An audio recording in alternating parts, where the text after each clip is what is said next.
Let's go Mets. Let's go Mets. Let's go Mets.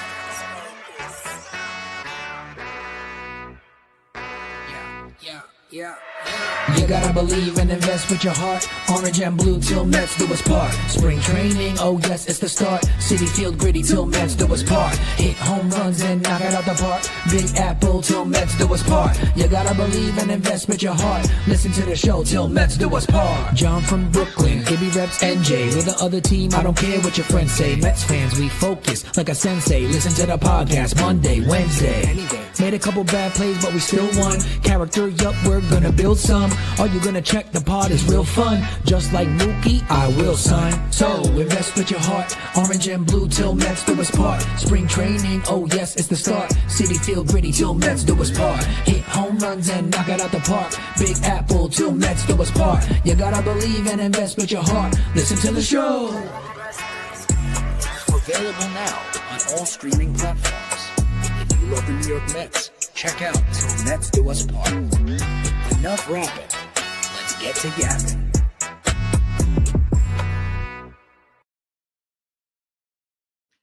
Yo, what's going on, everybody? Welcome into another episode of Til Mets Do Us Part. We are live on YouTube. We're live on Twitter like we are each and every single week, back in our regularly scheduled time slot or thereabouts here today on a Wednesday, ready to rock. John Saponaro back from New York City in North Hollywood, California, where it's hot, but it is not nearly as hot as it is back on the East Coast. I can say that from personal experience. I never thought I would want to return to the coastal desert to escape the heat wave, but that's exactly what my life has been like in the last 24 hours or so. And that means my co-host, Matt Ibanez, holding things down, trying not to melt in New Jersey. Ibby, it's nice to see that you don't look so sweaty, but you know, you're home, you know, you got the AC on, I'm sure. So, but man, power to you and everybody who's out on the East Coast. It was gross. It was a gross few days while I was out there. It was great to be back, but man, it was New York summer for sure. And it got there a little early.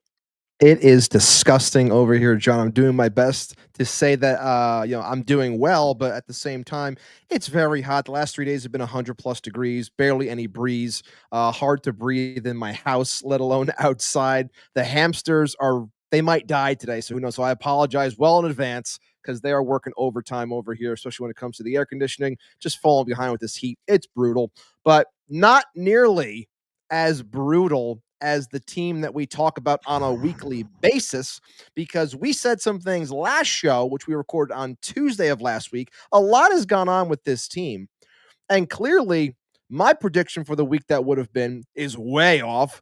Even John's prediction, unless what was I was a conservative 5-5. Conservative 5-5, and you might be well off on that one. So yeah, it's not pretty right now. We know there's a lot of venting that wants to go on from a lot of people. A lot has been said over the last handful of days, and we're going to do our best to navigate those waters and make this as seamless as we can, but also hold people accountable because things need to be said at this point. We're going to cover all of it. Wednesday, red lights on. Let's do this.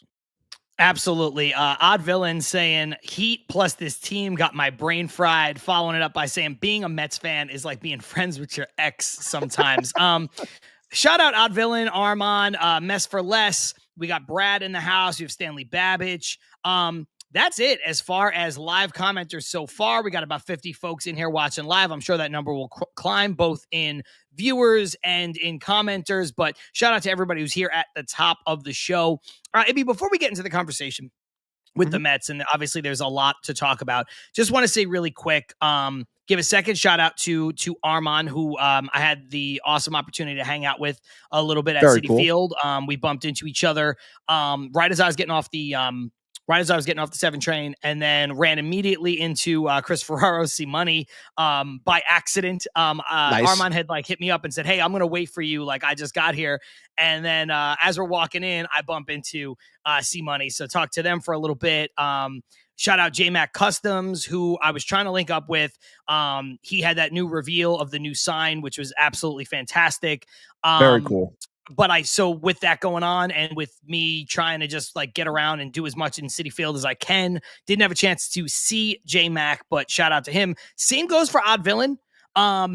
Odd, I'm sorry we missed each other. We were sitting in different spots in the stadium. I had my DMs on, but I just didn't have Twitter up like that, so didn't get a chance to run into Odd Villain. But next time, for sure. Ken Thal saying, "Do I ever get a shout out?" Hey, shout out Ken Thal. I don't know if you were there at the Mets game. I didn't know if you were there on the Mets game on Monday, but I ran into Keith Blacknick, media goon himself. Got to hang out for a bit with our boy Keith Diaz from Subway to Shea. He was not Subway to Shea, Shea and Sons, excuse me. Had Aunt Rivera on the brain too. Was trying to get Aunt Rivera to come out to the game, like I was getting Ibby to come out to the game, but didn't work out for either one of those folks. But anyway, it was awesome to be back at Citi Field. It was a year and a half since I had been there. Despite the fact that the Mets are in a gross losing streak, it was dumb hot, and they lose a annoying game 3-2. Absolute blast to be there. It was a 7-line game, so there's a lot of folks from the 7-line rocking. And it'd be, despite the fact that it was super hot, one of the hottest home games, in the Citi Field era. I guess the next day, yesterday, surpassed it. Despite the fact that they're in the middle of this horrible run of baseball, the stadium was still packed on a Monday night before New York City schools let out, which I think happens like later this week, tomorrow and Friday or whatever. I know there's staggered schedules for some folks, but it was great to be back there. It was great to run into folks. I'm sorry I couldn't talk to everybody. I'm sorry I couldn't meet up with everybody. But it was awesome. I'm sorry you missed it. I get why. But just wanted to give a shout out to everybody who was at Citi Field, whether I had the opportunity to hang out with you or not. That's what I'll say. And it's always awesome when you get to the stadium and meet up with some people, especially because doing this show for as long as we have, we get to meet up with some cool people that we've been talking to for the longest of times. But then you finally get to meet them and have a conversation. And last time I was out to the stadium, I was able to see Aaron Manning, who's always in our comments, whether it's in the live or in the comments after the fact. Very cool guy. Got a chance to talk with him for a little bit too. So it's always good to meet up people. And it's unfortunate I couldn't make it, but at the same time, I'm not that upset, mainly from the heat aspect, because odds are I probably would have melted if I was at that game. But either way, God bless all of you guys that were there, because not only was it hot, it was an offensive struggle. And just, again, to be where this team is right now, to watch it in this heat, I commend everybody that's been going to the stadium to watch that team. I really do. Let me say this. I was there. I remember I was talking to Keith and his wife, and I was like, it's hot, but it's not crazy. Like, because I was out during the day. I had like a pretty free Monday. My job, my gig that I was working was over on Sunday. So like Monday, I'm kind of bopping around like Manhattan, doing some stuff out in the city before heading towards the stadium. And I was like, this is really hot, like peak of the day, like 12 noon, 2 o'clock. Like that was brutal. When I got to the stadium, I was talking to Keith. I was like, it's not that bad. And then we were like walking around a little bit, and I was like, hey, I'm just going to pop over to the bathroom. And so like I go to the bathroom, and then I'm like washing my hands, and I catch a glimpse of myself in the mirror. And I was like, you know what? It might be hotter than I'm putting on, because like I was like drenched. Like I was just, and it just got used to it. Yeah. Like, like, I don't know. Like people sweat differently. Like some people have sweat that pours, and some people just kind of sweat like it emanates, whatever. I'm kind of like a dripping sweat person. Like when I'm active though, like when I'm working out, when I'm playing sports, like that's kind of what I do. But I think because I wasn't really being active, I was just sweating. And so like when I caught myself in the mirror, I was like, I might be wrong. I might have to take the L on this one, because it was so hot out there, man. And I guess yesterday was worse. And I guess today's supposed to be even worse. So, I mean, I don't know. Shout out to the players on both sides. I mean, it's always, screw ATL, but like I just being out there trying to play, it's just like, I can't even imagine it, man. And Armand's right on this one. The fried chicken and biscuit egg roll was the best thing at Citi Field on Monday. That sounds night. good, dude. It was good. I saw somebody, I think it was Laura Albanese. She like said that it was really dry and she didn't like it. I saw that. Yeah. I disagree. I thought it might be dry. I thought it was good.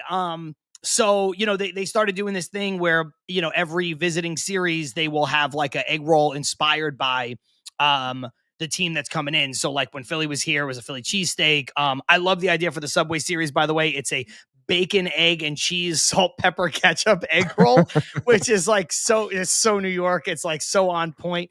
But I thought it was pretty good.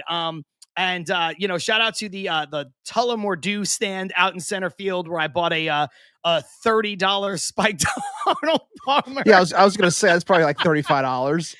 Yeah, it was odd. It was like, it was good. Like, and I don't know if you know this about me. I'm a whiskey drinker. I like Kentucky whiskey. I like Irish whiskey. Tullamore is like my favorite Irish whiskey. And I was like, man, as soon as I walked in, I was like, oh, that's going to be great. Something really refreshing. And then like, it was like, this better be refreshing because it was like 32 bucks. But you know what? It was worth it. It was worth it. It was a good drink. It was a solid drink. That's all I'll say. So where exactly do you want to, kick off this conversation? Before we even do that, I do want to give a quick shout out to the people that have been subbing the channel over the last handful of days. If you're here right now, 91 of you are here. Make sure you like the video, subscribe to the channel. We did finally eclipse 1,300 subs. We're at 1,301. So shout out to the people that just started following and subbing the channel recently. Appreciate all of you. And I'm going to get that giveaway off the ground in the coming days. Maybe I'll probably wait until this team starts to pick it up so people can actually be excited about winning something Met related as opposed to just, poo-pooing it and throwing it to the side. So in the coming days, next week or so, I'll try to get that off the ground. But shout out to everyone that has subbed the channel as we just reached another milestone of 1,300 subs. Now, where do you want to start this conversation? Because everyone has been talking about it over the last handful of days, like we said. Yeah. Everyone has opinions. I'm sure everyone in the chat wants to vent a little bit, and we'll get to everyone as quickly as we can as we're trying to keep this show tight, because even though this team is terrible, we're still going to get out of here before the first pitch because we're masochists and we still watch this team no matter what. But how do you want to go about this? Couple things really quick. Kenthal saying, for 1 ounce, no, it was more than 1 ounce. It was a double. It was a nice pour. It wasn't a $30 pour, but it was good. And thank you, Armand. Armand saying, John, if you ever come to New Jersey, you, Ibby, and myself meet up for lunch or dinner on him. I love that. That's a Good great man. gesture. Good man, Armand. Do what we can. So, Ibby, I think a good way to start this conversation and a good way to keep us all and the people in the chat kind of focused is, let's you and I kind of hit our overview very quickly about where things have gone since last week.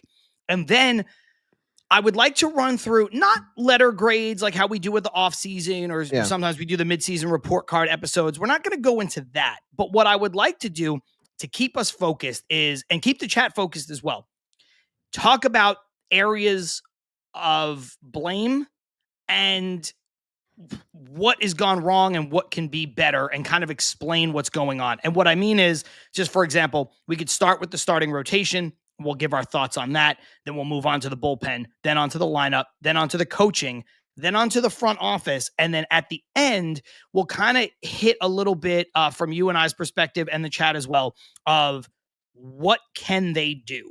What have they already done that might be beneficial, and what can they do? And I think that'll tie into a little bit of what you and I were talking about, right before we went on, which is it's a little early, but let's have a little conversation maybe about the trade deadline, because that stuff is already starting to come out. And I think it's clear that this team is going to need to trade for some stuff. So with that said, without diving into specifics, if you want to just kind of give your overall feeling and where you're at now as opposed to a week ago when we recorded, or I guess just over a week ago when you said, hey, I expect 6-4 from this team. Yeah. And, this team is not going to sniff 6-4. So where's your head at as we get into this conversation? Well, I mean, I would say that what I said, and I believe you tweeted it as well yesterday, and it went hand in hand with the thumbnail that I made this week with Mr. Met, in his corner of a boxing ring after going 12 rounds with a bloody nose and black eyes and everything. And that's how I feel, because I've said before that I would never let what I spoke like during the 23 season affect me when I'm talking about this team moving forward. And I'm not going to just assume things. I'm not, and look, I'm not saying that this team is the 23 team, but what I will say is that what I've been watching over the last, 11 games is very similar to that 23 season in that it's exhausting. Like, I am and this heat doesn't help. Like, I'm sitting here like an idiot watching this team. And last night, especially, like, you get Frankie Montas going 5 innings when everyone thinks he's going to go out there and blow up and give up 12. He goes 5 scoreless. Pitched Jim. He looked great. Did his job, goes out there like a pro. And this team coughs up 7 runs out of the pen to lose 7-3. Offense is lifeless. Like, everything. And I think my feelings overall are extremely similar to what Ken Rosenthal said on Foul Territory this week. And that was, everything's been perfect storm. Like, the worst type of storm for the Mets, where it's injuries, where it's the bullpen's being burnt out, the offense isn't performing, they're top heavy, their top hitters slump together, the bottom half of the lineup is not strong enough, they need help, but they're far ways away from getting help, and there's no reinforcements from, that you can truly count on from the minors coming up. So it's like they're in this extremely tough spot. I'm not using that as an excuse either, because I've been watching some very piss poor baseball. Fundamentally, everything, the bullpen not throwing strikes, the fact that they chase as much as they do, the fact that they're not attacking early in counts, they're putting themselves behind to then lead to said chasing, which I believe Will Salmon put out an article on that earlier in the week or early last week, talking about how much they chase, and that's why it's a big problem for this team. But all in all, it's bad baseball. It's exhausting baseball. It's not fun. Right now, I feel like, because I'm a very routine-oriented person, that it's just part of my routine to turn on SNY or the CW. Like, that's what it is right now. It's not like I'm excited to sit down. That's because they've been playing so horribly, so bad. And I know, and I've been saying it for the longest time on the show for the season, that there's so much more this team hasn't even hit yet. But right now I am questioning if they can reach those heights, because we're as far as we are into the season, nearing the All-Star break, and we still haven't seen it. And that's similar to the things that I was saying during the 23 season. The only good thing between now and then is they were able to put themselves in a spot where they're only a game out right now, as opposed to being, let's say, 5 to 7 games out. Yeah, look, there's a lot of good stuff there. Nothing I can really argue with. I just want to pull up a couple comments first that we both starred at the top of the show. Brad saying, at least we know the Til Mets Do Us Park crew will show up, unlike our team the last 2 weeks. Thank you, Brad. Thank you, brother. Mess for Less saying, hey there, this month is reminding me of June 2019. Hard to argue with that. We have Black Banner 416 saying, oh my God, John Ibby, tell me it's going to be okay. It'll be okay, right? Right. We'll try to get to that towards the end of the show. Yeah. And then we have Dixon Diaz saying this team hits like a bunch of front butts, which is just I don't know what that would look like logistically, but it feels accurate. So I'm gonna go ahead and just agree with that. And also Dixon, this is a positive. That sounds like something that Odd Villain would say. And that's just good. It's good to have more of that energy in here. Ibby, I tweeted out last night that the Mets are, in all caps, exhaustingly bad right now. And that's, I think, the operative word. You used it a few times. Bad baseball like this is exhausting. I love baseball. Yes. I love the Mets. I am so bored and disinterested watching these games, looking for any excuse to not watch them, right? Like, at some point, my girlfriend is a Mets fan as well. She's from, Jackson Heights. So right there in the shadow of Shea Stadium and now Citi Field. And, I was gone. I was in New York. She did not come with me. So I got home yesterday. She was at work. She got home from work. The game was almost over. We were going to eat dinner together. And, the game was kind of out of hand. And she's like, do you want to change this? And I was like, sure, if you do. And then she's like, oh, well, there's only 2 outs left in the bottom of the ninth. Let's just see how it goes. And it was just like, normally I'd be like, no, let's just watch, let's just watch to the end, but it was just like, man, can we do anything else but watch this? Like, I'd rather watch reruns of Chopped, which is like something that we'll throw on sometimes when we're just eating, in the background, and we're both into food and we both want to watch the stuff, whatever. But it was just like, it's so exhausting to try to get engaged with this kind of baseball because it's all bad. You mentioned Ken Rosenthal. David Stern said it in his media availability, and they talked about it on the broadcast. I think Ronnie brought it up where they're like, when you're going this bad, there is no one thing. This is not, and that's why after I say this bit, we'll transition into, where the blame lies because it's on everybody. Look, has the lineup been good? No. Is the lineup great in the clutch all season? No. But is it just on the lineup? Is that why we're losing games? No. Has the starting pitching taken a step back? Yes. Is that problematic? Yes. Is that why we're losing these games? Also, no. It's not the single reason. And then you can go ahead and, kind of add the same thought process to the bullpen as well. And it's like, is that the reason why? Well, yeah, it's part of it, but it's not the whole reason. And so there's just so much blame to go around. And when you do that, and honestly, look, we can talk about this too, but Odd Villain sharing a lot of sentiment that a lot of people are right now. The baby Mets are mid. I know I already mentioned Keefe from Shea and Sons, and I don't go this far, Ibby, but he said to me at the game, he was like, I'm getting to the point where if Stearns didn't draft him, I don't even care about these guys anymore. And, I know a lot of people have kind of echoed that. I think it was Aunt Rivera who said to me, like, they don't have a third baseman between the four guys that can play third base. They don't have one complete third baseman. And it's just like, that's true. It's hard. You're hoping that someone will take that job the way Vientos took it last year, but Vientos hasn't been good. And, I did my big apology to Beatty last week, and I know we got a couple hits yesterday, but like Beatty's not been good. Mauricio's not been good. Acuna got sent down. Alvarez got sent down. Like all of these guys have not been good enough. And you could say that same sentence and you can apply it to the entire 26-man roster. All of these guys have not been good enough. So with that said, let's just get right into it with the starting rotation. I think we could all admit the starting rotation was performing over their heads, right? For the first 2 months of the season.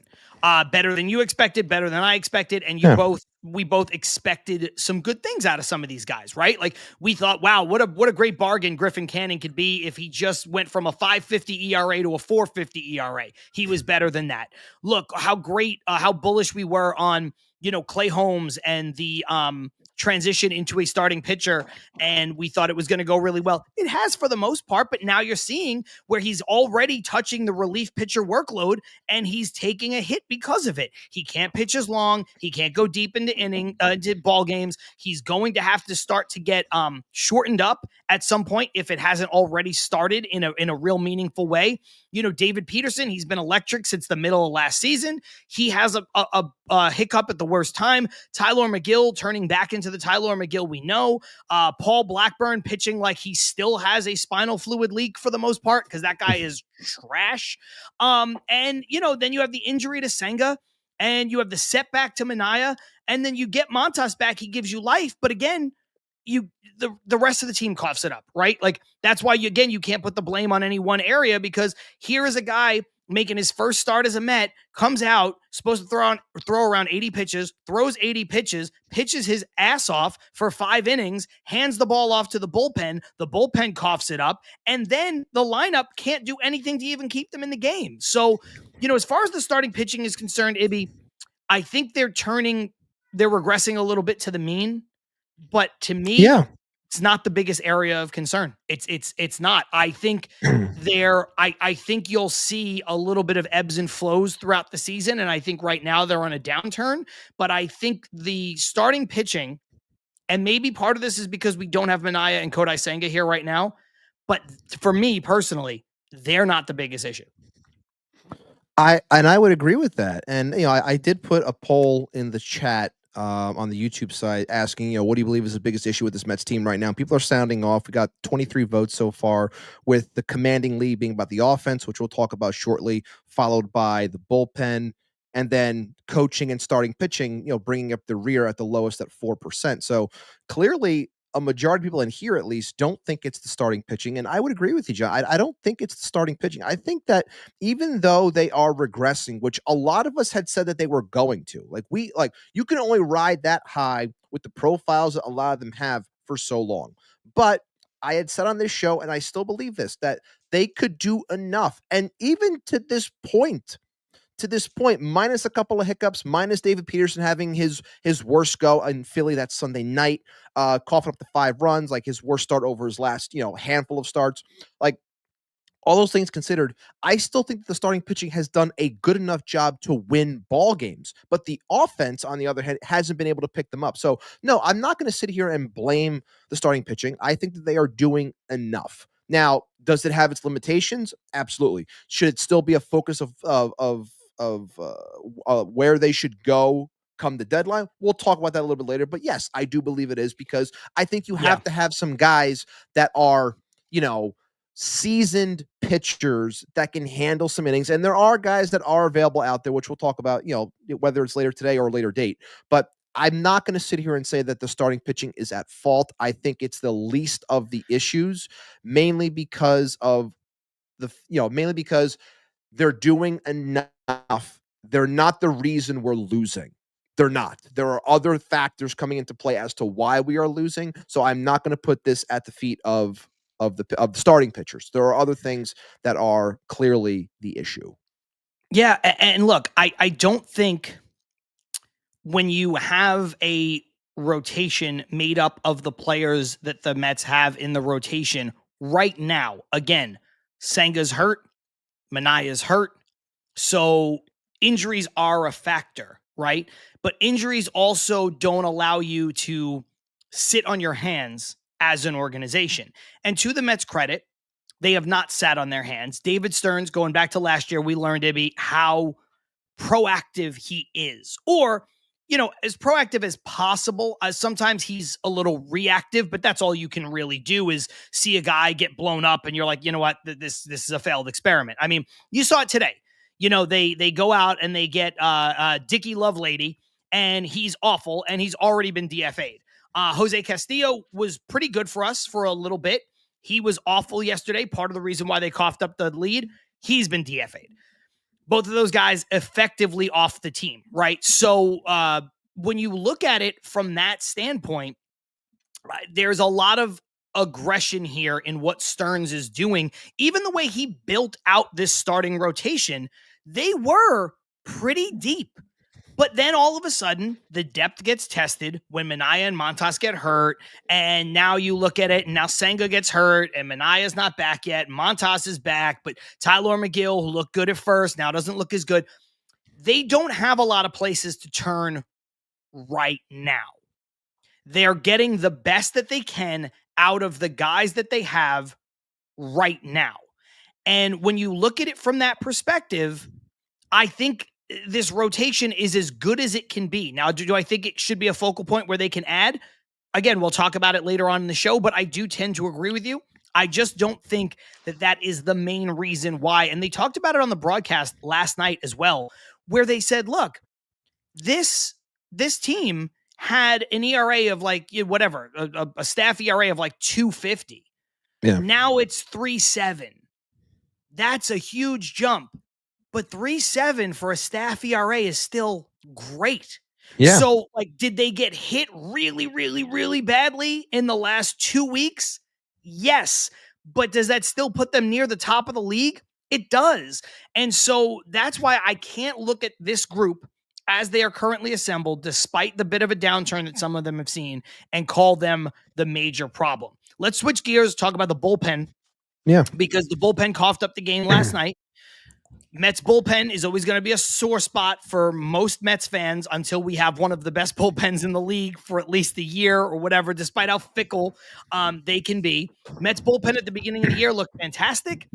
Ibby, I think there may be a little bit more to blame lately, but again, some injuries, some overuse, some ineffectiveness. If you want to tie that blame into the starting pitchers because they don't go as deep, I will concede that point, that the bullpens woes, I think, are somewhat a byproduct of the starting pitching, especially lately. But when you lose AJ Minter, when you don't get Brooks Raley back yet, when you basically overuse Max Kranick and Huascar Brazaban, and Daniel Nunez isn't healthy yet, or healthy enough to be the guy that you were hoping he was going to be last year, there are very clear reasons to see why this isn't exactly working right now.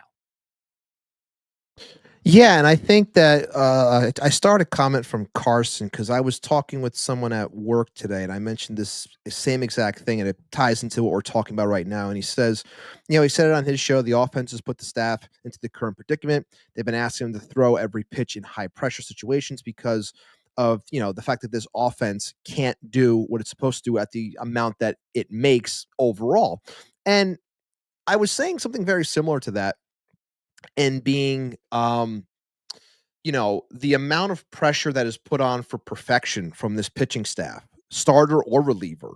There's no let up. They're always pitching in 1-0 games, 2-1 games, 3-2 games, guys on, coming into, a predicament where there's two guys on and then giving things up. It's never, there's no mop up. There's no easy. There's nothing along those lines. So that puts stress on a pitcher. And of course, as Carson also mentioned in the chat, which I agree with, you're depending on a position that breaks very easily, which I agree with 1000%. You can't do that because it's something that's always going to let you down. You can have the best of pitching staffs like the Dodgers tried to assemble, and they all die and they all fall flat and they're all injured and they're not here. And they're trying to find other ways to win ball games because they hit the ball. Mets aren't hitting. And that's why I'll talk more about the offense in a moment, but I think that the bullpen is an issue, but it's hard for me to say that it's 100% their fault because they're asked to do so much. You can only go to the well so many times. We talked about this all offseason and the first handful of weeks of the season where I said, Reed Garrett was phenomenal last year, and then he got burnt the hell out. And then he didn't come back to normal until later in the season near the playoffs because he needed a rest because they used him every day. And the same thing is happening now. Everyone wants to talk about Huascar Brazaban being an all-star. And for the most part, he was. And then things have come completely undone. It's unraveled because you're using him way too much. Max Kranick gets hurt. Reed Garrett, again, being overworked. Daniel Nunez, just not the guy that you thought he was going to be, which is a huge letdown because I think a lot of people thought he could have been a potential ace of the bullpen type coming into the season with him coming back. And it's not the case. So it's a problem to me because they're being overworked. I'm not going to say it's 100% their fault, and I think everyone knows where my stance is on where the issue lies with this team because I'm hinting at it so much. We're going to get into it shortly. But the pen, in my opinion, needs help. The pen needs fresh arms, and they're trying to do whatever they can by calling people up, by making these small end, odds ends types of deals. It needs fresh arms, but we're still 5 weeks away. It's basically holding the line right now, which is a tough spot because we're only in June.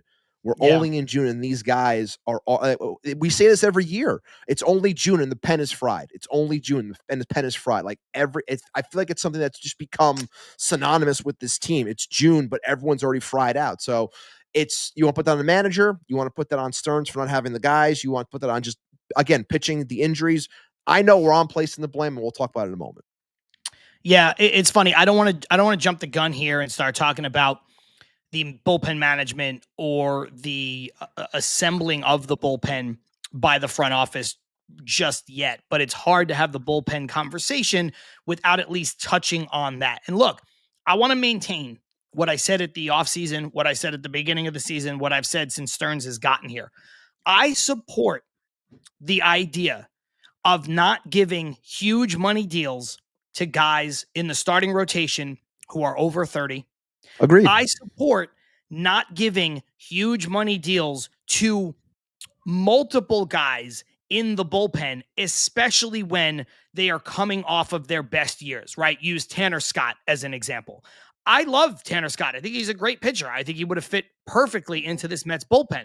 When you already have the highest paid closer in the sport, I don't know, regardless of the money, I don't know that it's a prudent way to build a baseball team And it's because of how fickle relief pitchers can be. It has nothing to do with the dollar amounts of the contracts. I don't know if Tanner Scott is going to be as good as he was. So I don't know that I want to give him, a 4 and 5 year deal when you already have Edwin Diaz on a 4 and 5 year deal. I think that's a weird way and a foolish way to build a bullpen. Now, having said that, you can't just cobble the bullpen together.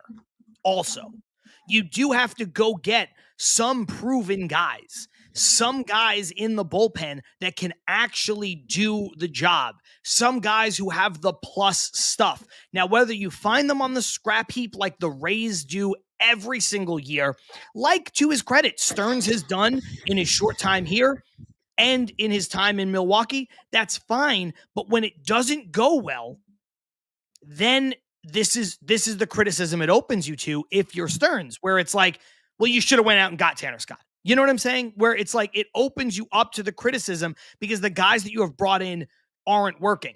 And just to jump back into the starting rotation for one moment, you could apply the same logic.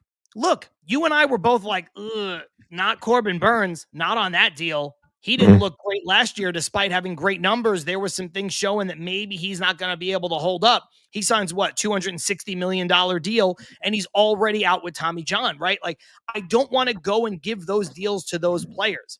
I think the Max Fried deal, despite how good he's been, insane. Now, would I have given all that money to Yamamoto? I would have. Now, guys' arms can break whenever they're going to break, but you get more bang for your buck theoretically if you pay people at 26 and 25 than at 31 and 32 years old. So look, if Nolan McLean comes up and he's a revelation and the Mets are like, you know what, we're going to extend him, we're going to give him an 8-year extension right now, that's a better, more prudent use of a pitcher contract than it is to turn around and give Max Fried 8 years.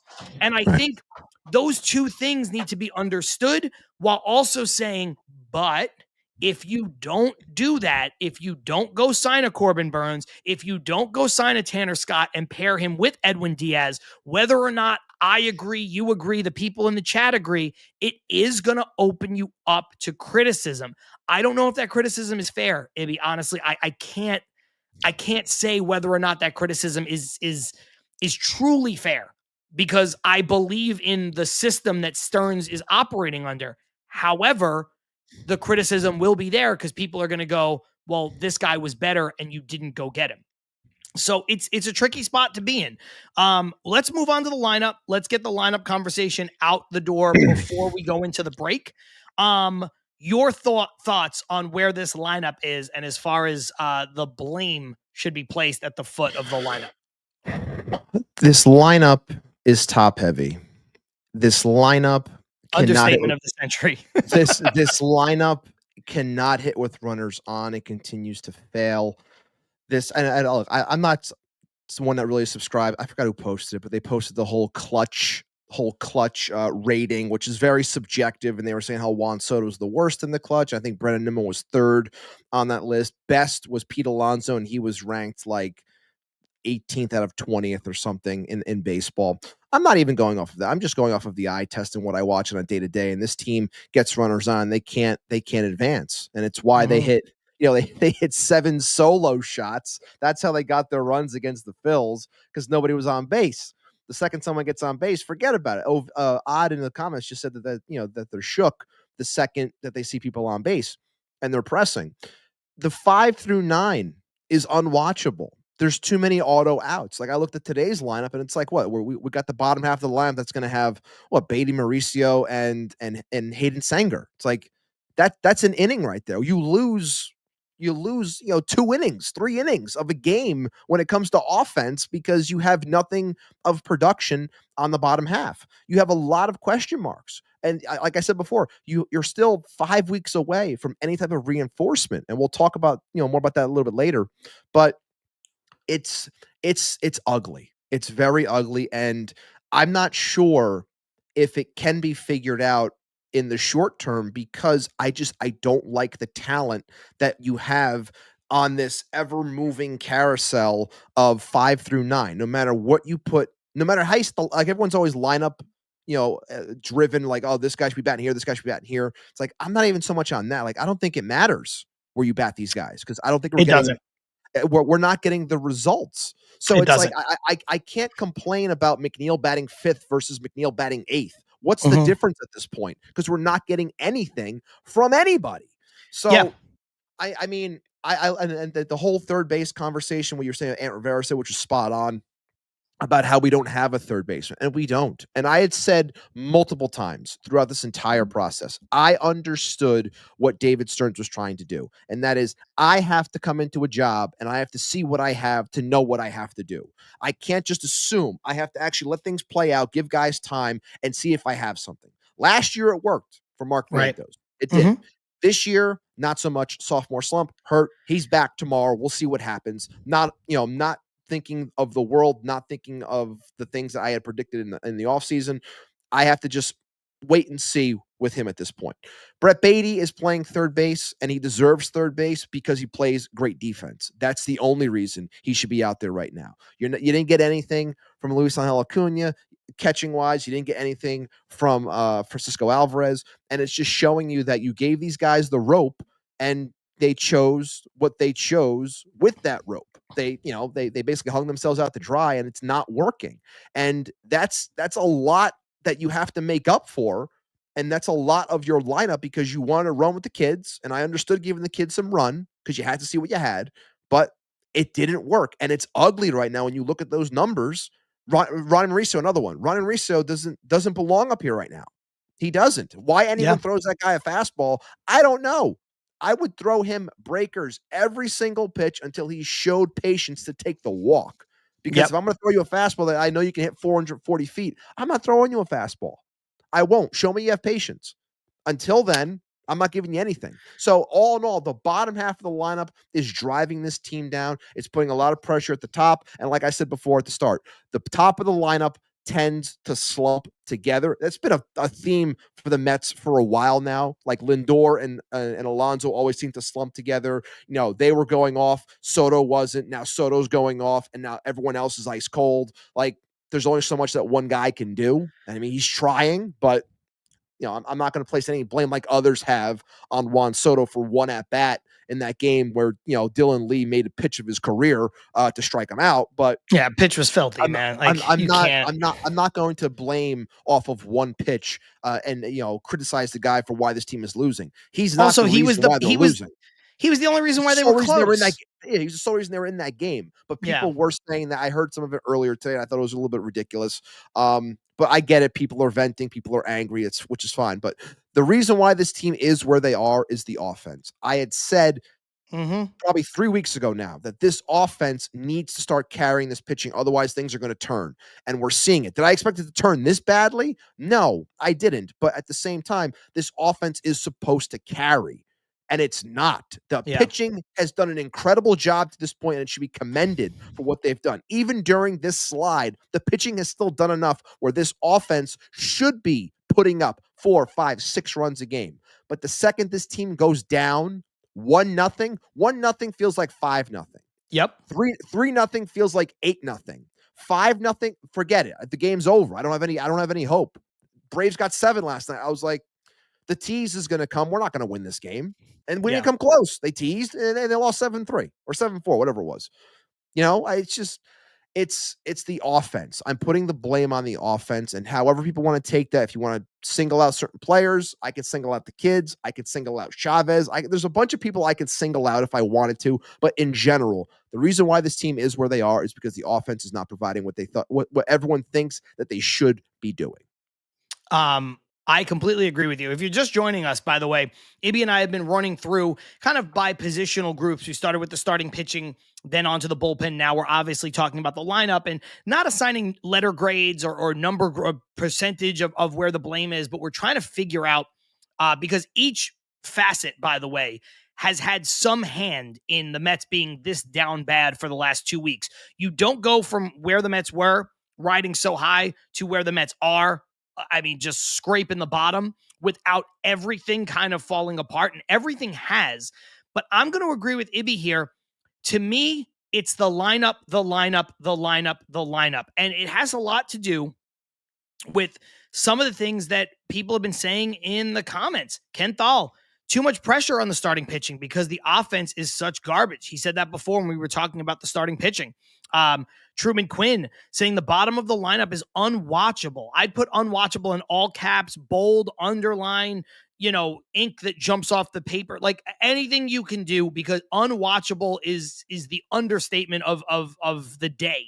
Daniel Caps, even when we were winning, and then corrected it, so I'll just read the correct version. We weren't putting up big runs. Most of the time, we weren't. And look, I'll say it this way, Ibby, for you and for everybody in the chat, everybody who's watching. When you look at this Mets team, there are 3 players in the lineup, Ibby, that are great. Soto, Lindor, and Alonso. I'm not going to debate the merits of great at whatever. Alonso's one of the greatest power hitters in the sport right now. He's great at something. He's a great player. Soto was one of the greatest hitters, top 3 hitter in the sport right now. He's objectively great. And I think no one would argue that of the 3, Lindor is the greatest all-around player of the 3 of them. Plays a Gold Glove shortstop, 30-30 guy. He's one of the best overall players in the sport, especially when you adjust for the position that he plays.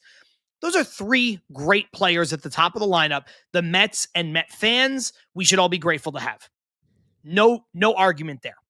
Nimmo is obviously not on that level, but I don't think he's wildly worse. I mean, he's not the hitter that Soto is. You understand what I'm saying? He's a great 4th guy to have. Yeah. The Mets lineup has 4 guys. That's it. Right now, I'll give a little credit where credit is due. Jeff McNeil's been okay. Jeff McNeil, this version of Jeff McNeil, is not a 5 hitter on a team that's trying to win a World Series. No, he's an 8 Jeff hitter. McNeil needs to hit 8th or 9th, depending what the structure of your lineup is, top to bottom. You want to give yourself, a guy who's whatever, puts the ball in play, and you want him to hit 9th. I would even concede that there's a way that you could get Jeff McNeil to hit 6th or 7th in a good lineup, but you're going to have other guys carrying the weight. I know that Soto got off to a slow start. You look at his numbers now, he's pretty much on pace to be Soto. His overall numbers on the season might be a little down from what we expected, but he's going to be Soto. He's going to hit 30 home runs. He's probably going to drive in 100 runs. He's got the highest walk rate in the league, so his on-base percentage is going to be what it always is. He's got the lowest chase rate in the league, and you talked before about guys chasing their heads off. Not a problem with him. Some of these guys are slumping at the same time. I think Alonso needs to get back in gear. Obviously, Lindor looks like he might be turning a little bit of a corner from his slump. Those guys are not the problem because they can't do it alone. And I don't care if you want to blame the baby Mets. I don't care if you want to blame guys being overexposed. We saw, I think Odd Villain said in the comments, like Tyrone Taylor's being overexposed. He is. And some of that stuff is going to come down to Torrens. Everyone loves Luis Torrens. And look, we all Louis has done a fantastic job, but he's a backup for a reason. Once he gets overexposed, I think someone posted, it might have been Jolly Olive posted might have been last week or a week and a half ago at this point. So it's probably even worse that he, over the last month, his weighted runs created plus was a negative. He was hands down the worst player, which is saying a lot. But because of where this offense is, if you're the worst guy with how this offense has been, chugging along or not really chugging along, how it's been going, that's really saying something. But again, what do you expect? The guy's supposed to be a guy that you put in every now and again. He's not supposed to be playing 5 out of 7 days a week. Yeah, he could be the best backup catcher in the sport. That's how good he is, from what he provides defensively to what he can do as a little bit of a spark plug offensively. He could be very good in that role. And Ibby, I don't want to get lost in the sauce here. I know Alvarez has been bad, and I know I'm an Alvarez fan, and so I don't want this to come off as like fanboying or protecting a guy who's not been good. I concede that he has not been good. He has not looked good as a hitter. His defense has regressed, especially over the last couple of weeks. I think he's taking some of his play into the field. But what's the point in sending down Francisco Alvarez? Is a team that is trying to win a World Series, which is what the Mets are trying to do, Can a team that is trying to win the World Series have a catching tandem of Luis Torrens and Hayden Sanger when they already, we all agree, only have 4 good hitters? No. And I know it's not a long-term solution, right? They're hoping Alvarez goes down, gets his confidence right, gets his head right, comes back up, hits, maybe gets his hand a little healthier. But like, you can't, that's not a solution. If you think Hayden Sanger and Luis Torrens give you a better chance of winning games than Francisco Alvarez, you need your head examined. It doesn't make any sense. And again, he's been bad. I can't argue with sending him down in a vacuum. But when you look at what the alternative is, you're bringing up the Whole Foods guy. And look, it's a great story. I'm not trying to dump on him, but it's just like, come on, man. What are we trying to do here? All of these guys are bad. Starling Marte, couple good moments. He's too old. He's not good enough. Jeff McNeil, he's doing some things that we all hoped he would do, which is trying to pull the ball more, trying to get more power, trying to drive the ball rather than trying to just beat the shift that was banned. Great. He's still not good enough. Jared Young is not a major leaguer. To this point, Mauricio has not been a major leaguer. To this point, Beatty has been barely a major leaguer. Acuna, barely a major leaguer. Vientos, this season, barely a major leaguer. So when you start to get into these conversations, where do you go? Yeah, Winker's hurt. Okay. Yeah, Siri's hurt. Okay. Siri is just Tyrone Taylor again. You know, they have different offensive skill sets, but they're the same guy. Great defender. They're the kind of player that a great team offensively can carry, and you hit that person 8th or 9th. The Mets are not that right now. Their offense is laughable. They need to go out and, we could talk about this in the second half. You could make a case the Mets need to get 2 players. That's how bad their offense is. Or you're just hoping that Vientos comes back and he's more like the Vientos we saw last year, and then maybe you could get by getting 1 player. But like, I think the Mets need to make a significant acquisition in the lineup, which is why I would put the burden of blame more at the feet of the lineup than I would at the starting pitcher or the starting rotation or the bullpen. Because I think the Mets can get by with like an innings eater kind of sure thing if they wanted to go get somebody like that. I think the Mets could get by adding just, a guy, not like the best guy in the bullpen, just another quality arm, another guy with good stuff, a guy with a true back of the baseball card, not the people we've been bringing in. But I think the Mets need a real legitimate baseball player to play every day somewhere on the diamond, whether it's center field, second base, catcher, third base, or maybe even DH. I mean, I don't know how you can look at what they've done and disagree with that. No, I can't. I think that acquiring 2 bats I think it's plausible. I think it's doable. But again, it's going to be interesting to see which teams are actually selling. We're still 5 weeks away, and what's going to be available. Now you hear some things, how they're connected to certain people. They're keeping tabs on certain players, whoever you choose to believe when it comes to reports like this.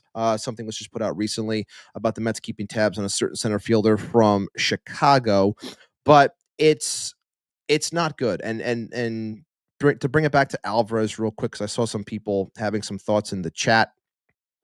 When it comes to Alvarez, I think a lot of it is I think it's mental. I think the messing around with the swing hasn't really brought the returns he might have thought it would. And I think he was like, when you're messing around, you're tweaking a swing that you're trying to make work, and then you're realizing it's not working, and then you try to go back to what you were doing, then you're kind of back and forth, and you're kind of in between, and you're trying to figure out what you are as a hitter. It doesn't lead to good results. There's zero consistency, and obviously the biggest thing with hitting and being a ball player is obviously being consistent with something. So I think that doesn't help him at all. But the mental errors and the overall ERAs of the pitchers that were pitching to him versus the others was very telling as well. I think he was getting a little bit lazy at times as well. But I think it's meant to shock the system, if you will, a wake-up call, go down there, play well for 2-3 weeks maybe, and then come back, and then you're here for the long haul.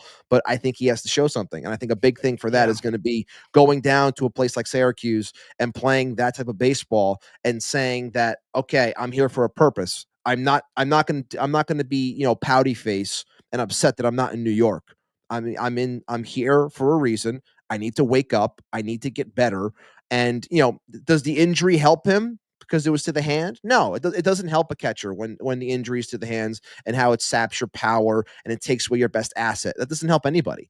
But everything else that's a part of your game, you can work on and you can get better, because that's a big thing for a lot of people. Got a little bit lazy behind the dish, pass balls, and like I said, the overall calling of games, certain spots, calling certain pitches, pitchers choosing to trust them, as you do. You choose to trust your catcher. That's how you build that bond. But it didn't bring good returns. So I understand the send down. I was calling for the send down. I wanted it to happen, and I was actually shocked that they did it.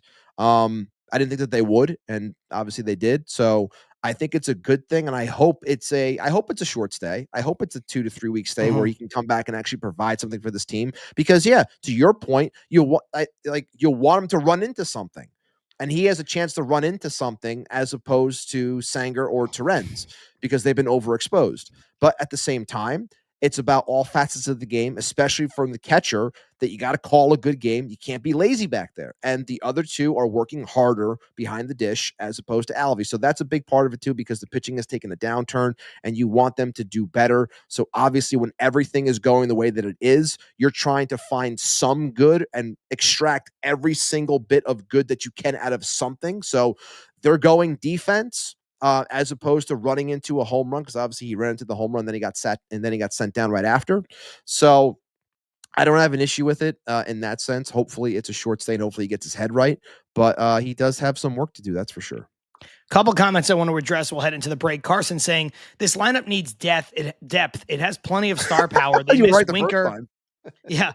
They was seriously Freudian slip. They miss Winker and need Vientos to return to form. I do agree that they are painfully shallow in terms of depth, but I do think maybe not star power, Ibby. I just think they need another legit major leaguer, because look, I think Alvarez will come back and will regain the starting catcher position.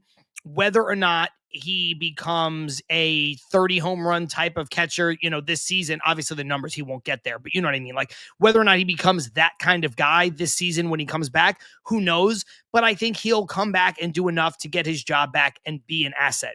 I think Winker will be an asset, whether in a platoon DH or a bat off the bench, a little bit of both. He's a professional hitter. I do think Vientos will come back and be some kind of asset, whether at third or same thing as a platoon DH player or most of the time DH player, whatever. But even with that, even with the addition of those three guys, center field is a black hole. And third base is a black hole unless Vientos returns to the guy he was. And that's putting a ton of pressure on him in the moment to come back and be that guy. Game for War says, Mets need a real major leaguer, but not a 220 hitter that will basically do what Beatty does if he bats all season. The one counter I have to that, Ibby, is just that the batting average thing doesn't matter. No, it doesn't. It doesn't. It doesn't. I mean, look, I know he's hitting like 247 this year, but like, would anybody confuse Kyle Schwarber with Brett Beatty? Because Kyle Schwarber's had seasons where he's hit 220, 218, 198. He made the All-Star team hitting 218. He had a season where he hit 198 and was a positive WAR player at DH. Average doesn't matter as long as the rest of the profile is playing up to what it's supposed to be. So if you're a power hitter and you're providing power, I don't give a damn what your average is. Your job is to provide power. Like that's what it is. So when we're getting what we're getting from third base for this team, I understand frustration when it's like this guy's batting 220, this guy's batting 210. It's like, yeah, because they're not doing anything else. So that looks like more of a black hole, which I agree with. But if you can get someone, and I have some names that we could talk about later on if we want, but when you have someone that has a profile that provides power, go ahead and hit 220. As long as you know that you're going to hit 20 homers, 30 homers, I don't care what your batting average is. And I don't think a majority of baseball doesn't care anymore. No, and you shouldn't. And it's just, it doesn't matter. It truly does not matter unless you want to get a different kind of player, a different profile kind of player. But just to say that the batting average is the important measure, it's not. They've got to be good at some other stuff. Anyway, let's head into the break. Come out of the break. Let's talk about the stuff that's off the field, the coaching, the front office, and how the Mets can right the ship, I suppose. There's no real other way to put it. John Saponaro, Matt Ibanez, Til Mets Do Us Part, live on YouTube, live on Twitter. We will be right back.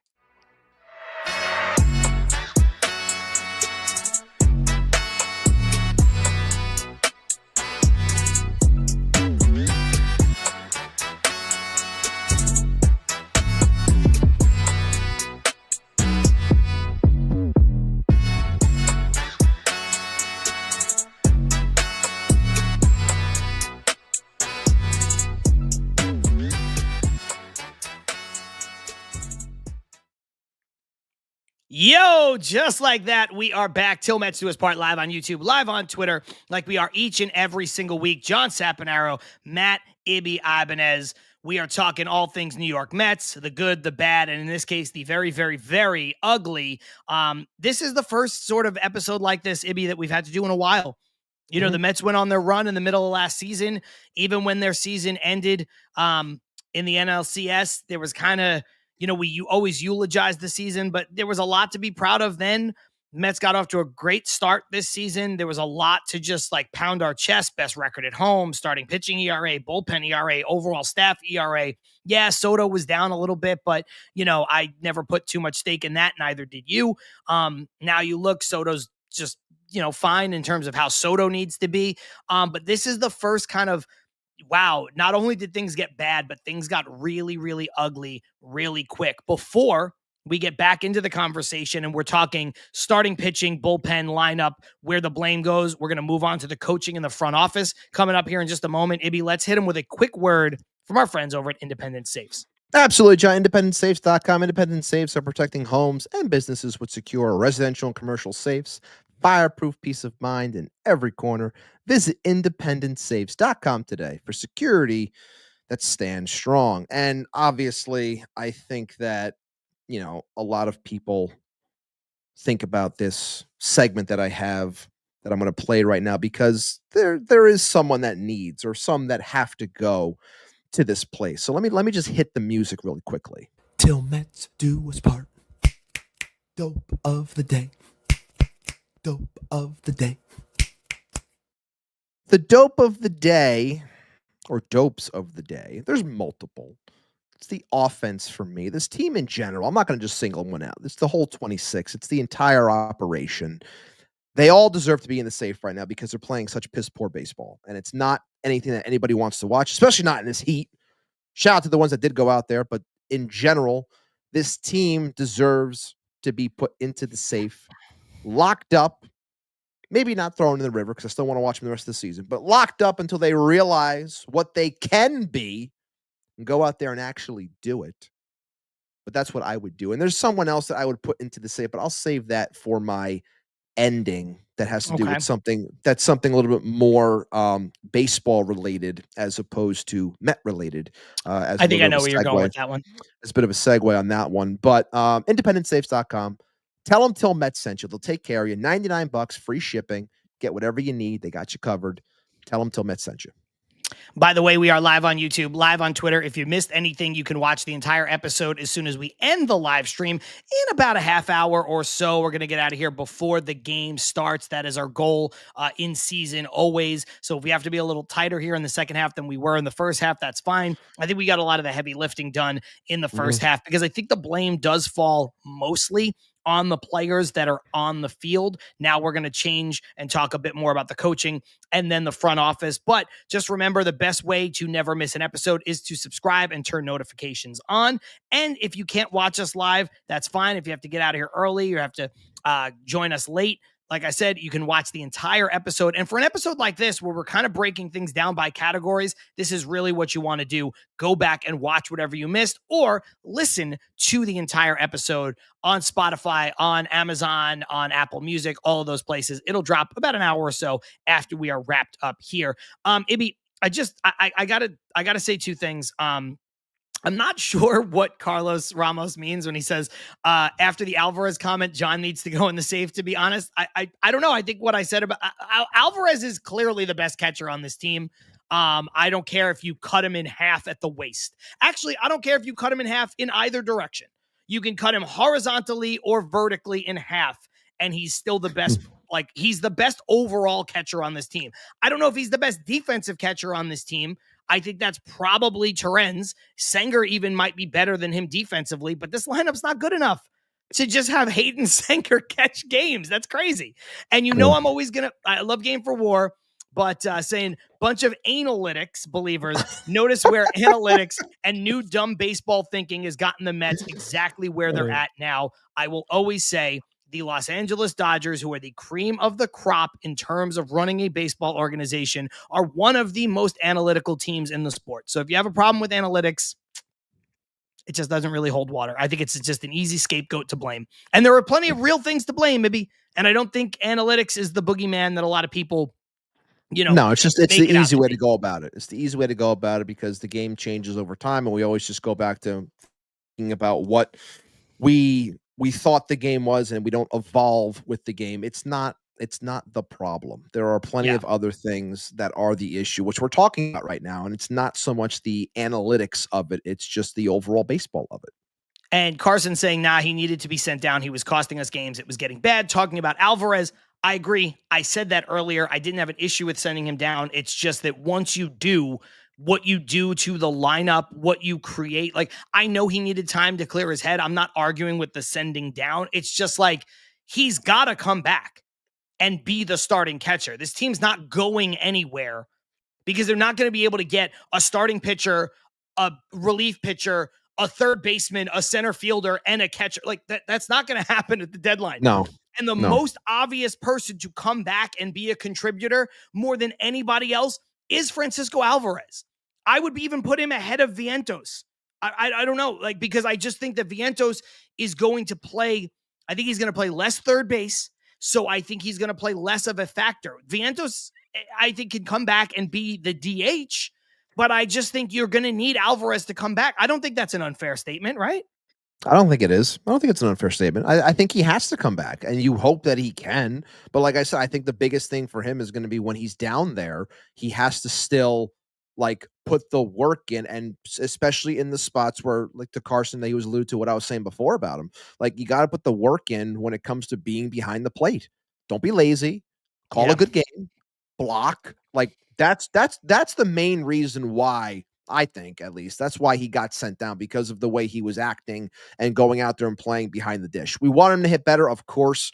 The lack of home runs is obviously alarming, but I still think that the hand is at play there for a little bit. I don't want to keep on saying it's the injury, but those things do take time and they sap power. But all in all, I think it was more so his defense. That's why he's down there. So you got to go out there in Syracuse and actually put in the work behind the plate.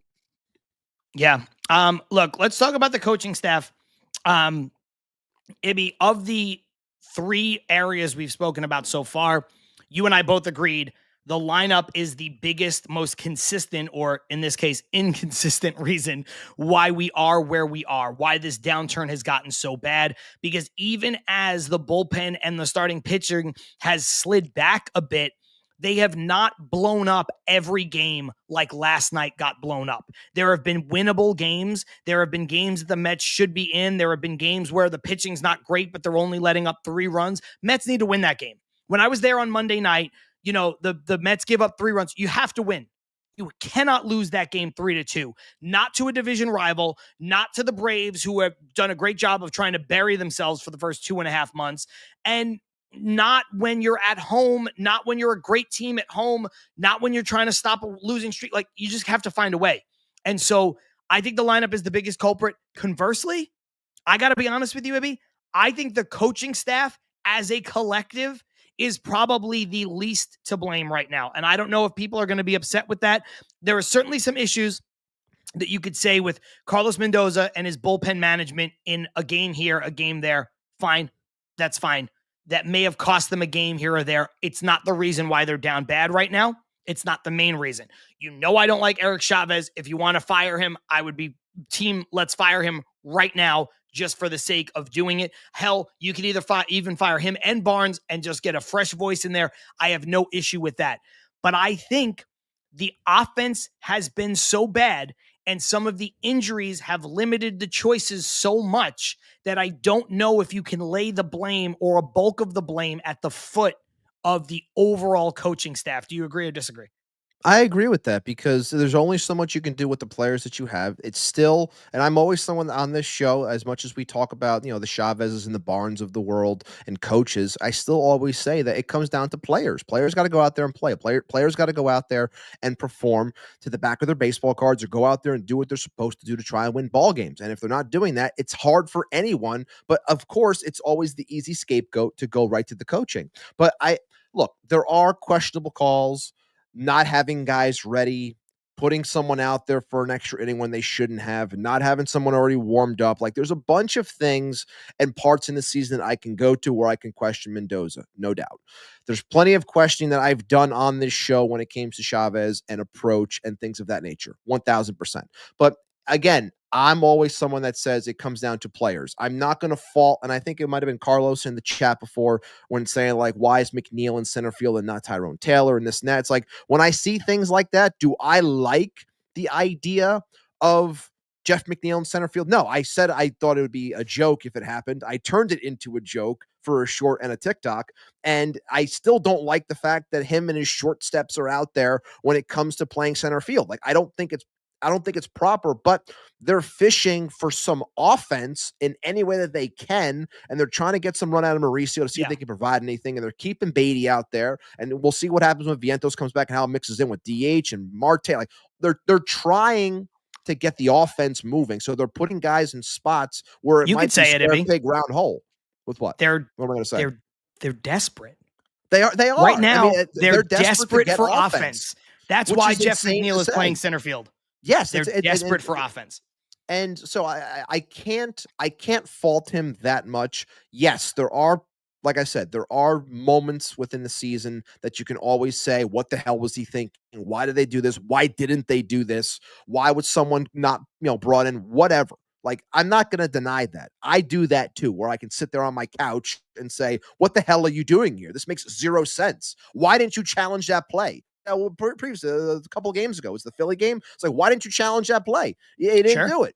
So there are plenty of things I can point out in that sense, but no, I'm not going to sit here and say that it's the coaching, because obviously people go right to Mendoza, but I can question Chavez, I can question Barnes because they're part of the process when it comes to the offense. But ultimately, again, I put it all at the offense's feet, where it's just like, you have a job to do. You got to go out there. You got to hit, and you're not doing it. That's why this team isn't winning. That's why this team is in the funk that it's in. That's where you place a majority of this blame. Yeah, I cannot agree more. Again, a lot of people firing it off in the comments, Odd Villain calling him Eric Waffles, Eric Pancakes, Ricardo saying Chavez needs to go. I agree. Again, I'm not going to argue with anybody who wants to fire those guys just for the sake of doing it, because sometimes you just have to shake the snow globe when things aren't working. And the fact that Chavez and, to a slightly lesser extent, Barnes has survived as long as they have, it's kind of crazy. Most teams don't employ 2 hitting coaches. The Mets have 2 and they can't hit. That's an insane concept to me. To me, then something is not working, period. Full stop. That's funny. As I was saying that, Marcus says, why do the Mets have 2 hitting coaches to begin with? Has that ever been explained? Yeah, I think, Marcus, to answer your question, I think one guy is a little bit more like the philosophical overarching concept that the team employs offensively, and one guy is the guy who kind of relates it to the players. I also think they have a slightly different philosophy, and I think the Mets think they can maximize what they're getting from their offense. But like I just said, it's not working. It's insane that they have 2. They're not the only team with 2, but there are not many that do have 2. And that's insane that they have 2 guys in their employ when most teams don't, and they are awful. It's very strange. I don't fully get it. Look, Ibby, let's move on to the front office, because I don't think you could say much more about the coaching. No. I will say this. Just like I prefaced the last comment, and just like I prefaced the lineup comment, I love David Stearns. I wanted David Stearns to be the guy. I trust David Stearns. He builds winning teams. Consistently, teams that are always overachieving, they're winning. You have to give him credit for what they did last year. You have to give him credit for the start that they had. And I think when it's all said and done, they're going to make the playoffs. So we're in a rut right now. It is what it is. People are going to argue, oh, he didn't bring in Juan Soto. That was Steve Cohen. I don't care. He's still the president of baseball operations. He was here when they did it. and the moves that they have made have worked out. Severino worked out. Mania worked out. All these moves worked out more than they didn't to this point. Are they all going to hit? No, they're not No. all going to be hits, but he's a quick trigger guy. Talked about it in the first half. Things aren't working. Guys out the door. He's about as proactive as you can be. Sometimes he's a little reactive, but he's not slow to react. You saw it. Lovelady, gone. Castillo, gone. They gave Castillo a little bit more rope. They gave Lovelady no rope at all. Both guys were terrible. They're gone. They're going to Pintaro, guy who's got better upside, 27 years old, seems like better stuff. They're starting to reach. They're starting to make some of these aggressive moves. Also, Ibby, sending Alvarez down. Pretty aggressive move, considering, again, Yeah. yes, I don't I think see they the would. comments. Yeah. He's been bad for 2 years. I get that. But again, when your option is Hayden Sanger, who worked at Whole Foods, I would say that's a pretty good aggressive move to make. They sent down Beatty, an aggressive move. They sent down Acuna. Now, I know Acuna was sort of rotting on the bench, but it wasn't until they were like, okay, we have a guy in Jankowski who can fill that role and come into the game and be a pinch runner and do those dynamic things that Acuna was doing. We have to send him down. You're seeing what their strategy is going to look like heading towards the deadline, where they're starting to open up positions. They're starting to say, maybe we need a third baseman, or maybe we need to improve the lineup and we can't get a center fielder, so we're going to try to get a third baseman or a second baseman or a catcher. You're seeing this play out. I say all that to say, besides the lineup, and despite the fact that I love David Stearns, I think just because the way this has gone, I think the front office gets the second most blame behind the lineup, because this team right now is simply not good enough. Their 26-man roster is embarrassing when you look at it. We all lived through Eric Campbell and Gary Matthews Jr. hitting fourth, so this is not that bad. But considering the payroll, considering the talent that this team tried to acquire, has acquired, whatever, this lineup is about this 26-man roster. And again, injuries are a factor. The 26-man roster right now is about as bad of a $300 million 26-man roster can look. Yeah, I think that like some of the stuff that I was sitting on before, where it talks about giving guys run, it was always going to be something that can get tossed back in Stearns' face, because if it works, great. You were patient and you made it work. And these guys, Beatty became a star, Mauricio's a star, Vientos is a star, and you look like a hero. You look like the guy. You look like executive of the year. But if you let them run and they're bad, and that's a good portion of your lineup, then you're going to have a lot of egg on your face. And we've talked about accountability and things of that nature. And I've said before, dating back to last year or the offseason, I said I'm going to not grade David Stearns on things until I see what he does within the moment. When I see him, have to make a decision, when I see him look at something and say, is this working? Is this not working? I'm not going to be stubborn and think that, oh, I chose to have Brett Beatty and Ryan Mauricio, like I'm not going to pivot and do anything else. No, I think that you're already seeing that he realizes he doesn't have anything when you see Will Salmon putting out reports saying that the Mets are in the market for third base because they're not getting enough production from third base. So you let something happen, you see that it doesn't work, you move on. So in terms of being in the know, in terms of being or ready to be at least reactive or proactive by looking at things to then just go after someone, which he will, I believe, within the next handful of weeks, 4 or 5 weeks. I think that where they are, it was always going to be questionable if the likes, especially like Vientos. Vientos was a big part of this because you thought he'd be a guy that hits 30 home runs. And when you don't get that, and then he gets hurt and he wasn't doing well prior to that, you're going to be in a tough spot, from a lineup perspective, because plus he lost his job at third base, and right, deservingly not so. Having that, yes, having that definitely hurts the overall approach that Stearns took, because he didn't get the return he thought he was going to. Being Stearns, yes, he has. Has he struck out? Sure. Adrian Hauser, it's a strikeout. Like there are plenty of things that didn't work. A lot of the constant churning of the bullpen, a lot of things that just didn't work. Money that's been tossed out that hasn't worked. It's part of the game. Do I think that he's going to be aggressive? I had said at the in the offseason that this was the year that he would be aggressive in knowing what he has and doesn't have, and he will move names that he refused to move before because now he has an idea of what works and what doesn't. So I do think that there will be movement. I do think there will be changes, and I do believe that he understands that he doesn't have what he thought he had. So again, people are pissed off where they are right now, and I get it because it didn't work out. But I do believe that moving forward, that changes will be made and talent will be acquired to play those spots that have been an issue. Are they all going to get filled? To John's point earlier, no. If you have 5 spots that you're going for, you're not going to get all 5.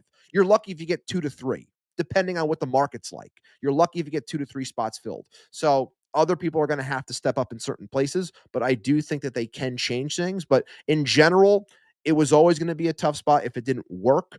It's unfortunate that it didn't work. I understood why he did it, but I also understand why they're in the spot that they are in now. I don't disagree. I don't disagree with Carson here saying the lack of talent isn't the issue. The roster salary allocation is awful per value. All factors to why the offense, defense, and base running is stagnant 9 days out of 10. It has to do with the likes of, Starling Marte. Has he had a couple good moments? Sure. But to get paid $20 million this year to be the weak side platoon DH that you still don't even really want to play against righties, despite the fact that the DH position isn't offering you anything and Winker's not here and Vientos isn't here. So you'd rather give starts to Jared Young. That is everything that encapsulates what Carson is trying to say. And I don't disagree with that, but I do think there is a little bit of a hole as far as talent goes. That's where I will disagree with Carson. So Ibby, before we get out of here in the next maybe 10 minutes, game's going to be 7:10, 7:15 first pitch. Yeah. We said we would end on what the Mets can do. So what they can do, let's just get this out of the way. Some of what they've already done is good. Sending down guys who are not performing is good. DFAing guys who are not performing is good. So when you get Castillo out of here and you get Lovelady out of here, it's just not working. They thought they had something with Castillo. They gave him some run. He had a little bit of a good run, and then it's like, nah, he's not been great. He's out of here. Lovelady, emergency. He comes in. He's terrible. He's out of here. I already gave you my opinion on Alvarez and why I find that one to be odd. But again, I do agree with it. In the moment, he needed to be sent down because he was, to Carson's point and some other folks who said it, costing us games. They sent down Beatty when it wasn't working. They sent down Acuna when it wasn't working. I think they were a little hesitant to send down Vientos because I think they wanted to have him find his stride because of how important he was going to be. Turns out they didn't have to. He gets a slight hamstring and they can let him go on this, rehab assignment that really is taking the place of being optioned down to AAA. So they are being aggressive. They are being aggressive within their 40-man roster and beyond, adding guys, pushing guys onto the 60-day DL so that you could bring up guys who weren't on the 40-man. They're handling all of that well. The next thing becomes the trade deadline. And you're right. Maybe a trade gets swung in the next couple days or the next week. I doubt it. They're still a few weeks away, I think, from a big trade being made. But Ibby, there are going to be options out there. And while I said this at the top, I don't 100% agree with Keefe from Shea and Sons. I do think his larger point is true to what you just said. Stearns, I think, now has a better grasp on what some of these kids are and can be and what their ceiling is than he did last trade deadline. Yes. And I think people in the comments who are saying he's not going to be aggressive, I disagree. Now, I don't think he's going to empty out the farm to try to win a World Series this year by acquiring 7 players. But, giving up 14 players to acquire 7 or whatever. But I do think he's going to be aggressive. And I think there's going to be some players that you can go get that may make a difference on this team this year. And I think you're going to see it. Look, Brad says, would the Mets swing for Bregman as a trade option if Boston sells? He'll likely opt out after this season anyway. I think they might. I think that's a good idea. Jeff Passan had that at 10% on their latest article on ESPN. Sure. 10% for Bregman being moved, and the Mets were one of 3 teams listed. Right. So not a high chance, but not no chance. And I could Right. see that maybe he's a guy I would go after if he's available. Buxton is another guy I would go after if he's available. To a lesser degree, Suarez from the D-backs, would I go after him? I would consider it. I would like a better player than him, but he's a guy. That's Cedric one. Mullins That's one that keeps I'm coming up. in. You're in? I'm not so much on Mullins as others are. I mean, he does have some power. Granted, he leads the O's in power right now with 12 homers. That's not saying much. But I'm not. And people think he's this great defender. I don't think he's that much of a great defender in comparison to what we already have. He's not. And He's below the both offense, Siri and Taylor. and the offense isn't that much of a jump, but I get why people are saying it. But I'm also not that big on Luis Robert either. But again, maybe change of scenery helps him, but still, he's very questionable to me. But yeah, I am in on Eugenio Suarez. I'm in on that. I'm in on the idea if Arizona is selling, I would love to call them and be in on the likes of Suarez and Merrill Kelly. I think both of those players make a ton of sense. Now, will they be able to get both? I don't know. We'll see. Depends on what the market is, because I think both those players would be, high on the list for people, along with the likes of Zach Gallen, even though he's having a rough year, and Josh Naylor, who's going to be a free agent as well. They have a lot of capital that if they choose to sell, they can really, do a very quick on the run retool and still be a good team moving forward. But I do think that Suarez and Kelly are two guys that I would really, really like on this team if the D-backs decide to sell. A lot of people don't want anything to do with Luis Robert Jr. or Cedric Mullins, and I understand why. Maybe I like Mullins more simply because I think he has settled in after his peak from a couple of years ago to what he is. I think he's a bit of a known commodity offensively and defensively at this point, and he's on a walk year, so you're not committing.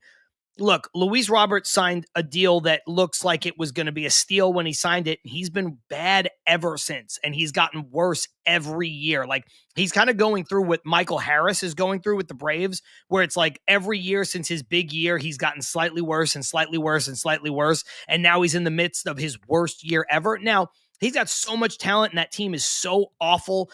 Maybe he's a change of scenery guy, but his contract scares me more so than a guy like, who I think is like Byron Buxton has 3 years left on his deal at like $15 million per. If you could ever get Byron Buxton, I know he's an injury concern, but that's the kind of guy, though, where culturally he fits in as far as the Mets clubhouse is concerned. He's such a good dude, such a nice guy, really great player. I know the injuries have derailed him from being what people thought would be the next Mike Trout to being less than that. Yeah. But what he is a better banked commodity than Luis Robert Jr., and he's a higher ceiling player than Cedric Mullins. So I think he's the guy that you'd want to look for if you were going center field. I think Suarez is not crazy. Like you said, they have a lot of things that they could give up as far as Arizona is concerned, and maybe you could take two players off their hands and get better in two areas at once. That's always, I think, enticing for a front office, right? The Mets tried to do it when they got Javi Baez. There was talks like for a moment where the Mets were trying to get Baez and Chris Bryant, which really made sense at the time. I know Bryant's been terrible and may never play baseball again, but at the time, that deal would have made a lot of sense for the Mets. So I think if you can couple and get a few pieces, that might be good.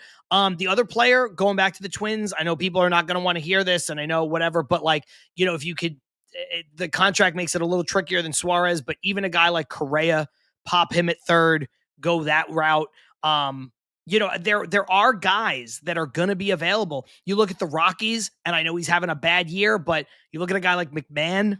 Could you plug him in at third base? He's a little disinterested right now. Is probably the best third baseman and never win a Gold Glove or whatever. Like, it's just like these guys are going to be out there. I think you can get your hands on one or two or three of them in three different positions. And I think this is the year you're going to see the Mets do it. I think they're good enough, and I think they've positioned themselves where the front office needs to make some moves, and they're going to have to start unloading some of these prospects, because I don't know if you can trust a lot of the prospects that David Stearns didn't draft. I think Keith's onto something there. Yeah, I think that there's a lot of ways that this team can go, and I think that they will be aggressive. And it just comes down to what pieces will they be. Look, if I said to you that the Mets walked away with Eugenio Suarez, Merrill Kelly, and Seth Halverson from Colorado for the bullpen, like I think that would be. I think it's a very strong return that can help this team in the short term, as well as for a push, because it helps the bullpen, it helps the power at third base, lack of production, and it helps with a guy that provides innings who's a little bit older, longer in the tooth, but it's an actual he's a pitcher. Like, he can go out there and do a job. So like there are ways for this team to make it work, whether it's going after a Buxton or going after a Willie Castro who can play all over the diamond, which kind of makes sense with the Mets are always talking about flexibility. Like, there are plenty of guys that I think that can be available. It's going to be very interesting to see how aggressive. Like, I think he will be aggressive, but I want to see how aggressive he will be and which players are a part of that aggression. Like, is it giving up a higher end guy within this system to go get a star? Like, if they wanted Sandy Alcantara, or if they wanted somebody of that ilk, that I think the Marlins will be smart to deal him, and they'll deal him when he's on a heater as opposed to this up and down nature. But there are players out there that can be had, and the next 5 weeks is going to tell the story about who's going to be available, because the next 5 weeks will let us know who's going to buy and who's going to sell. So either way, I think that this team will be aggressive, and I think there are definitely players that will be available that can help this team win. Yes, just want to get your thoughts on this before we go. Yeah. Because I think it's true but untrue. Game for War saying we ain't getting anybody good for Blade Tidwell or Brett Beatty. Just saying that's true. Like, those guys are not going to be the stars of packages, but it'd be to say that Blade you can Tidwell, include them in. I think no, Tidwell has value Tidwell, still. Tidwell could get me. I believe Blade Tidwell could get me Willie Castro, and that helps this team. Like, that's like, Yeah, I think again, that's is fair. it a world beater of a player that's going to make this team a championship team? No, but it's the type of player that can provide for this team to help you around the edges, that can help and assist the back end of the lineup, which we're talking about. That's a hellhole right now. So yeah, Right. I think Blade Tidwell could land you a Willie Castro type of player for sure. I do. Right. And then all of a sudden, if you get just taking this down, it's like Blade Tidwell's the guy who gets you a Willie Castro. Then you don't have to play Brett Beatty, let's just say, and then you could put Brett Beatty in a deal that might get you somebody else, right? Maybe Beatty's the third or the fourth player that gets you a bigger Right. player than Willie Castro. So there is a world where those guys have value. No, you're not going to be able to trade Brett Beatty straight up for Byron Buxton. You know what I mean? No, Like, that's no, not going to right, happen. right. No. But you can maneuver some things that Sure. will allow those guys to have value. The other part of it is, Ibby, too. Remember, I know it's a different situation, but the San Francisco Giants didn't really trade anybody of significance to get Rafael Devers. Now, I know Rafael Devers had fallen out of favor and it was a contract thing, but like, the Twins don't want to pay any money. If you could take the whatever he's worth, $50 million left on Byron Buxton's deal right now off their hands, I think they might be okay. We're not going to give him away, but you want to take all his money back? You got to look at this as the Mets doing what the Yankees did all those years in the 90s and early 2000s. You got to throw your money around, man. Cohen did it when it was time to sell with Scherzer and Verlander and those guys. You might have to do it the other way now. Yeah, and I think that's why the Mets are also attached so much to Luis Robert, because of the contract that he has. Even though Chicago has come out and said that they would eat money to better the return, well, then the question is going to become, which way is it going to be? Do you want a better return? Do you want to be free of that money? It's going to be very interesting if they did go after him. Even though I have my reservations on him, if they went after him and said, "Look, we'll eat the whole contract. We're not going to give you much, but we'll eat the whole thing. Like, don't worry about the cash. We got you covered." Like, that's going to be interesting on Chicago's end. I think that Chicago should eat money to get a better return. But I think that that's going to be one that's very interesting to watch. Granted, Robert did leave today's game with a tight hamstring, something to monitor. But either way, I think he's definitely a guy that needs a change of scenery. But if you want pure pie in the sky, if you want real pie in the sky, we're watching a player be very lazy and has all the talent in the world, but maybe he needs to change the scenery from all that's going on in Pittsburgh. O'Neal Cruz would cost a ton, but just saying, as a pie in the sky Yeah. type of look, for a type of player that you might want on your team, if he becomes available, he'd be a hot commodity for a lot of people because they want to try to unlock a talent like that. That's something where you might empty out the remains of a non David Stearns farm system to try and get something. But again, do I think that's likely? I don't, but I'm just saying pie in the sky. Yeah, let me ask you one more question. I'm sorry, before we go. I know the game's Yeah. like starting, but you and I talked about this at the end of the offseason where there was a situation where we were like, if I was the Mets, despite the fact that they signed Soto and then they brought back Pete, if I could have gotten Pete and Bregman on the Pete deal that the Mets signed, which was the opt-out, and Bregman with like basically the same deal with the opt-out, that we would have tried to sign both of them. Man, like I just think of like where they could be right now had they been able to execute that. Rather than, and I know you wanted to give the guys runway, but like you and I were saying like, hey, maybe you don't move Vientos off third. He earned it, but you could have justified making Vientos your DH, DFAing Starling Marte or eating money to trade him in one of those deals, Kansas City, whatever, and then sign Bregman and not really have a commitment to that player beyond just this season. And I think that would have, I think it's pretty clear to say that the Mets would be a better team right now had they done that with bringing Soto on, bringing Pete on, bringing Winker back, everything else they did. I think that, hindsight's 2020, but they'd be a better team right now with Bregman playing third. I would say this real quick. Ricardo saying that it's time to stop prospect hugging. It's not so much about prospect hugging as opposed to realizing when you have capital versus when you don't, and then using said capital in the right spot. I think that David Stearns has been holding the capital to see if it can get itself back on track to being worthy, that being the Jet Williams, the Ryan Cliffords of the world, even the Drew Gilberts to a lesser extent, to make sure that they have actual value, letting things happen with the kids up here that didn't work. So now you see what works with us. It's not so much going out there and saying that I refuse to deal prospects. It's more so, does it make sense? Because again, the big thing for a lot of teams in baseball now, regardless of where they stand in terms of money, it's about control of players. You don't want to be giving away, 6-7 years of control of players that have actual worth for, 3 months of a player. Especially when there's not a guarantee that they're going to win you a World Series. And the players that we've mentioned to this point, I'm not saying that they're going to guarantee that you win a World Series. They can help, but there's no guarantee either. But again, not so much prospect hugging as opposed to just dealing players in deals that make sense. It has to make sense. And that's trading in general. It's trading 101. It's got to make sense for both sides.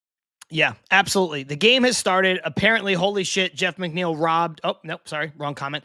Jeff McNeil robbed Ozuna. So let's all go watch the game. Let's hope the Mets turn it around. Maybe Jeff McNeil robbing Ozuna can be the catalyst that the Mets need to get off the fucking mat and swing back a little bit at the Atlanta Braves.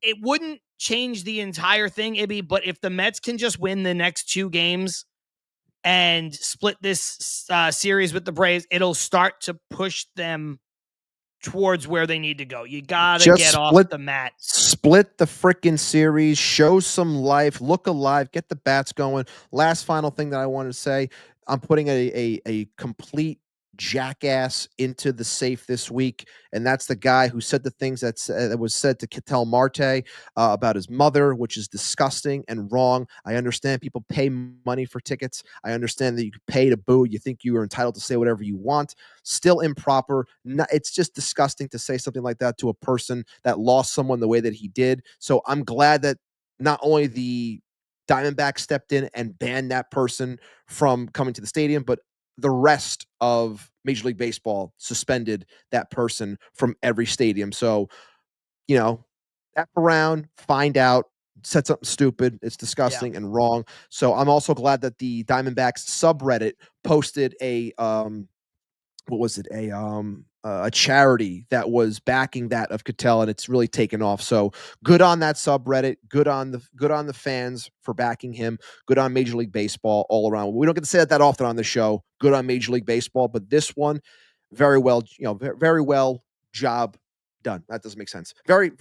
Great job. Great job. Very all around. well done. Yes, I do there want we to. go. I do want to correct you. It was the White Sox that banned him first. Oh, okay. And Okay. then the rest of the league, because it was a White Sox fan that happened on the road for the Diamondbacks. So, Gotcha. Okay. My but bad. everything else you said, totally agree with, and also spot on that the league has just been like, there's no place for this. The White Sox also showed something on their video board, like supporting Ketel Marte, which is great to do for a visiting player, because again, yeah, you paid your money, but stuff like that does not fly. Like that's so disrespectful. It's so rude. It's so disgusting. I mean, for the guy to be in tears on the mound, having to call timeout and be in tears, like, yeah, That tells you yeah. something disgusting was said, like something Yeah. way off base was said. Like he suffered a tragedy. His family suffered a tragedy that you hope no one ever suffers, but unfortunately people do all the time. And that's just so inappropriate. So I agree with you. Let's leave it there. I have nothing else to add. And Wake up, Mets. Let's go. Wake up. Let's go. I hope this was cathartic for you guys listening and watching. The chat was great. I know it was cathartic for me and Ibby. We got out a lot of what we wanted to say. And look, next week is another week, and hopefully we're back to our winning ways, and we can all take a little bit of an exhale. We could start to focus on, what will be a pretty exciting trade season, even if the Mets are back in it in a meaningful way, back to doing what they've been doing. I think either way, they're going to go out and get some players, and we could talk about winning baseball and new ball players and things like that. So that said, I'm John. That's Ibby. This is Til Mets Do Us Part, live on YouTube, live on Twitter. We'll see you next week.